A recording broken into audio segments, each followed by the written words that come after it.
Let's talk about the most disrespected player in NBA history. Not the best, not the most underrated without reason, but genuinely disrespected by fans, media, and sometimes even by players themselves. This isn't clickbait. This is real, raw truth. We're diving deep into the story of someone whose legacy has been overshadowed by narrative, bias, misunderstanding, and in many ways, unfair judgment. This is the kind of story that makes you rethink everything you thought you knew about greatness in basketball. Now, before you assume I'm talking about some fringe player or a guy no one's ever heard of, let's clarify. We're talking about someone elite. Someone whose achievements place him among the greats. Yet the conversation around him is filled with skepticism, second-guessing, and in some circles, downright dismissal. The kind of player whose name should come up in debates about all-time greatness, but rarely does with the reverence it deserves. So who is this player? It's Chris Paul, a Hall of Famer, one of the greatest point guards ever, and arguably the most disrespected player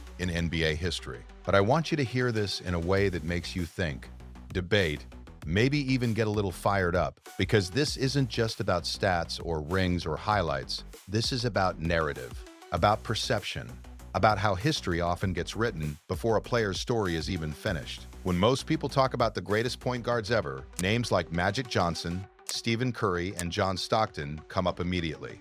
Rightfully so. But when Chris Paul enters the conversation, suddenly the tone shifts. Comments like, he was never a true franchise winner, he choked in the playoffs, he couldn't get over the hump. Sound familiar? And yet, when you look at his career, the reality is far more complex and inspiring.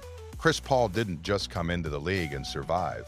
He transformed it. He redefined what it means to be a point guard in the modern era. He brought back control, leadership, IQ, craft, the essence of running a team at a time when flashy scoring was king. In an era of LeBron James and Kevin Durant and Steph Curry lighting up the scoreboard, Paul became the bridge between old-school floor generals and today's versatile superstar guards. He wasn't just someone who ran plays. He elevated teammates, controlled pace, made smarter decisions in clutch moments, and dominated two-way basketball in a way that most fans simply underappreciate. And yet, when his career is evaluated, it's often through a narrow lens of championship success, as if one ring should define all of it. That's where the disrespect starts. Let's talk about playoff narratives for a second. Playoffs are where legends are made. That's true.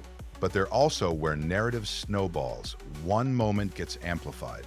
One loss becomes a defining scar rather than a missing puzzle piece. Entire careers are reduced to memes, gifs, and hot takes. Chris Paul has been on some great teams that fell short. But ask yourself, have many of those losses truly been his fault? There's a tendency to latch on to moments. A blown lead, a missed shot, a turnover, and package a player's legacy around them. But that's shallow. That's clickbait.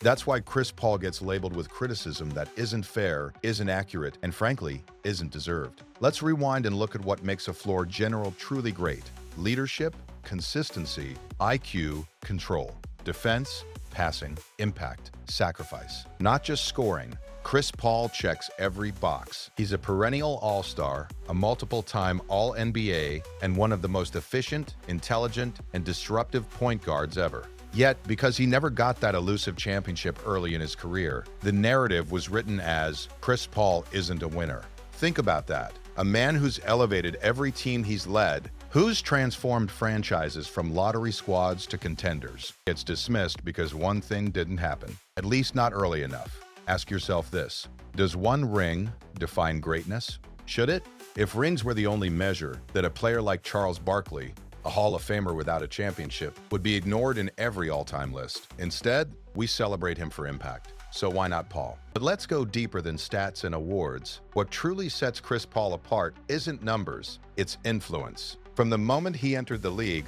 Paul was a disruptor. He didn't just adapt to the game, he helped change it. NBA offenses started to evolve around precision control rather than brute athleticism. Point guards became more than scorers. They became quarterbacks, and Chris Paul was the blueprint. Young players around the league studied his footwork, his timing, his spacing, his decision-making. Coaches adapted. Defensive schemes changed. Teams placed renewed value on a pass-first guard who could orchestrate chaos and predict plays before they happened. This wasn't a trend, it was a revolution. And while the league celebrated scoring explosions and highlight dunks, they silently began to value what Paul was doing, making everyone around him better. That's leadership. That's greatness. Now let's talk about the psychological side of disrespect. There's something human, almost tribal, about how fans latch on to narratives. We love heroes and villains, meteoric rises and tragic falls. We don't like ambiguity. We don't like complexity. Chris Paul's career isn't simple. He didn't win a championship as a young superstar. He played with teams that had flaws, challenges, limited supporting casts, injuries, all of it. And instead of appreciating the full context of his career, the narrative boiled down to Chris Paul couldn't get it done. But here's the twist. That narrative is only embraced by people who don't understand basketball beyond box scores. Because if you really understand the game, if you really understand leadership, clutch performance, and influence, you know this. Chris Paul's impact cannot be measured by rings alone. Let's look at career playoff stats. Take a second and think about his assist numbers, his defensive pressure, his ability to control pace on offense. Compare that to players who do have rings. You'll find that Paul's numbers stack up, not just well, but historically. He's one of the top assist players ever, one of the top steals leaders, one of the smartest offensive minds ever to touch an NBA court, all while adjusting to new teammates, systems, and pressures every season. That's resilience. That's adaptability. That's leadership. And speaking of resilience, Paul's career is a testament to durability and longevity. How many players do you see performing at an elite level into their late 30s in a league that's constantly evolving, trending younger, and favoring freak athleticism?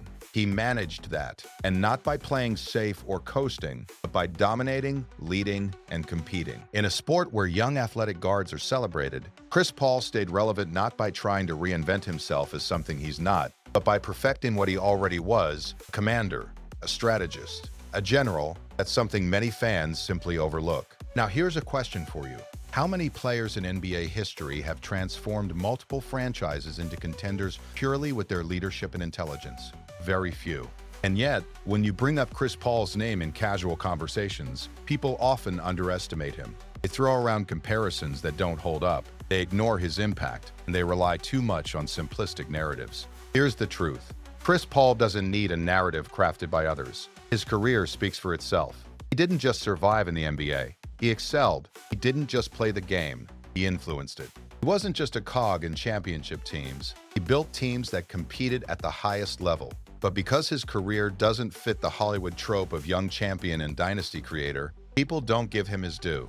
And that, more than anything, is disrespect. Now let's get personal for a moment. I've talked to casual fans, hardcore analysts, former players and coaches. The reactions to Chris Paul vary widely, but the most passionate defenders of his legacy are those who truly understand the game.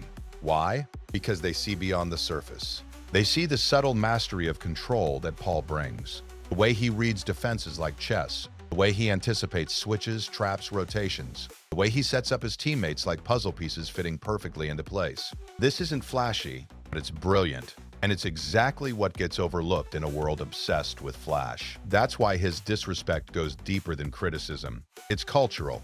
Fans love spectacle. Highlights, instant impact. But Chris Paul's impact is strategic, subtle, fundamental. It's the kind of greatness that doesn't always show up on hype reels, but shows up in wins, team cohesion, and legacy.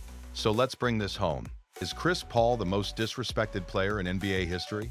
I think the answer, when you really dig into context, impact, and legacy, is yes. Not because he wasn't great, but because greatness is sometimes harder to recognize when it doesn't fit the most comfortable storylines. We celebrate the flashy, the explosive, the obvious, but we often overlook the strategic, the cerebral, the quietly dominant. Chris Paul is one of those players, and if you've made it this far in this video, you're probably starting to see his career in a deeper light, not just as a list of games won or lost, but as a legacy that shaped basketball itself. This isn't disrespect, this is acknowledgement, this is appreciation, this is truth. Because greatness isn't always loud, sometimes greatness is felt. And Chris Paul, his impact is felt everywhere. If this gave you a new perspective on one of the most intriguing careers in basketball, share this with someone who still underestimates what real leadership and basketball IQ truly look like. And if you think there's another player who deserves this title even more, someone else historically disrespected, comment below. Let's break the narrative wide open and have the conversation this game deserves. Until next time.